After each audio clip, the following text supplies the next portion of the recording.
남양유업 경영권을 두고 홍원식 회장 일가가 사모펀드 운용사 한엔컴퍼니와 벌인 법적 분쟁에서 최종 패소했습니다.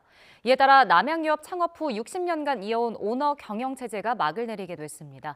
자세한 내용은 취재기자 연결해서 알아보겠습니다. 백종규 기자. 네, 대법원입니다. 네, 대법원이 오늘 남양유업 홍원식 회장이 오너 일가가 가진 주식을 사모펀드에 넘겨줘야 한다 이렇게 판단했죠. 네, 사모펀드 운용사 한엔컴퍼니가 홍원식 남양유업 회장 일가를 상대로 낸 주식 양도 소송의 최종 결론이 나왔습니다. 대법원은 한엔컴퍼니 측 손을 들어줬습니다. 대법원은 원심 판단에 관련 법리 오해가 없고 필요한 심리를 다하지 않아 판결에 영향을 미친 잘못이 없다고 판단했습니다. 재판에선 김앤장 법률사무소가 최초 계약 과정에서 양측을 모두 자문한 게 쌍방 대리류 행위로 위법한지가 쟁점이 됐는데요. 하급심과 달리 대법원은 김앤장의 쌍방 대리 행위 자체는 인정했습니다. 다만 홍 회장이 주당 매매 대금에 관해 직접 협상을 하면서 김앤장의 쌍방 자문에 동의했다고 볼 수 있어 양측의 주식 양도 계약 자체는 유효하다고 봤습니다. 이에 따라 홍 회장 일가는 계약대로 한엔컴퍼니에 주식을 넘겨줘야 합니다.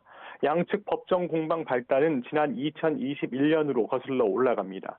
남양유업은 코로나가 확산하던 2021년 4월 자사 제품인 불가리스가 코로나19 억제 효과가 있다고 주장했다가 사회적 논란을 일으켰습니다.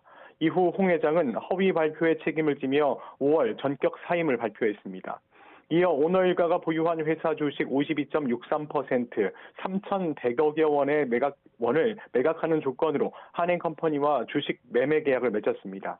하지만 매각을 미뤘고 같은 해 9월 한엔컴퍼니에 주식 매매 계약 해제를 통보했습니다.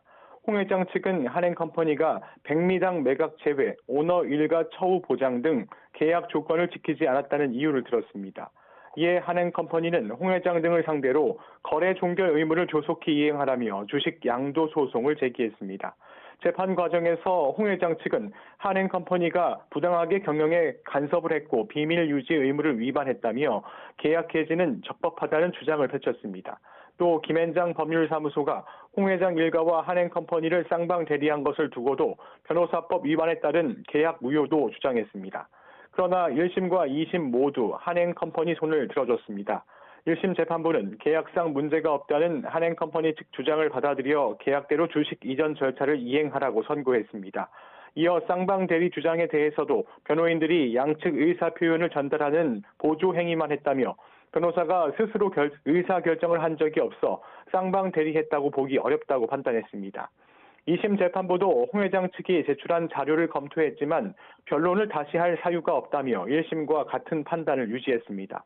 오늘 대법원도 상고를 기각해 원심을 유지하면서 홍 회장 일가는 계약대로 주식을 넘겨주게 됐습니다. 이로써 한엔컴퍼니는 단숨에 남양유업 최대 주주로 올라서게 되는데요. 오늘 대법원 확정 판결로 남양유업은 60년 동안의 오너 경영을 마무리하게 됩니다. 지금까지 대법원에서 YTN 백종규입니다.